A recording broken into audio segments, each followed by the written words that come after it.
As long as you maintain your awareness of Allah Azze and Jalla and keep your awareness of His power to govern life alive, you have taken the highest precaution against such difficulties. This ensures that you are well prepared to face any challenges that may arise.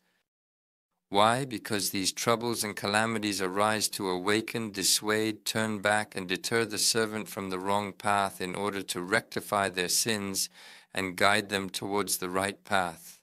So these kinds of challenges that are encountered in numerous verses of the Holy Quran, as an expression of Allah's mercy, are being experienced by us through the activation of those potentially hazardous choices that we have carefully assessed. Whenever the Almighty places these things on our agenda, if we persist in going astray and becoming trapped, and if we remain in that state, it is akin to a summons from the Almighty's mercy to redirect us onto the right path, in a course of action where our distraction will escalate, and we will temporarily veer off course. And we will definitely examine you and make them experience a sample of the minor penalty prior to the major penalty. The trials and tribulations arise from material possessions. They arise from the challenges and experiences of life. It's coming from loved ones, it's coming from the yard, it's coming from the career, it's coming from the spouse and friends. Trouble can come from anywhere, it can even happen in traffic. We'll make him taste these little torments somehow, and we'll surely make them taste the punishment of the lesser. And be careful, when something like this happens to everyone, an internal accounting system is activated. Why did this happen to me? Because the nature that Allah has created us with is not inclined to see this as without reason. Secularists also make an effort to get over this.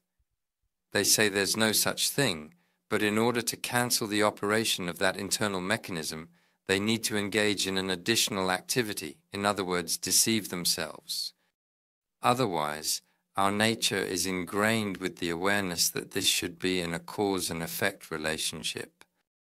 We are aware that the bad thing we did occurred due to the mistakes we made even when we were children, and our internal reasoning system creates a barrier in front of us. So, it is a world of doing and finding, that is a general judgment. Because the world is possessive, there is always a relationship between the things that are done and the things that are found. But what is done with a secular perspective remains as it is, and what happens to the leaders happens just the same. There is no cause and effect relationship among these, because life starts randomly and progresses randomly. If you're smart, take the best possible precautions, but you'll also need a bit of luck. The side they refer to as luck and the side they establish the connection to the issue from there is actually the precise judgment of which option the Almighty Power will choose and punish with. So if something bad happens at the beginning of a smart look, oh, what a bad luck, the worst has come, such an unlucky man, he had taken so many precautions. However, Allah is the Almighty, selecting the most unfavorable choice, contaminating his life with it in spite of all the precautions taken. We observe that the higher power manages life, just as it generates it. We are situated within existence and even a component of it. So since we cannot ignore its existence, we cannot ignore the Creator either. In this environment, where the power that created life has also created its knowledge and will, we are fully aware that it carefully manages our life processes with utmost precision and attention to detail.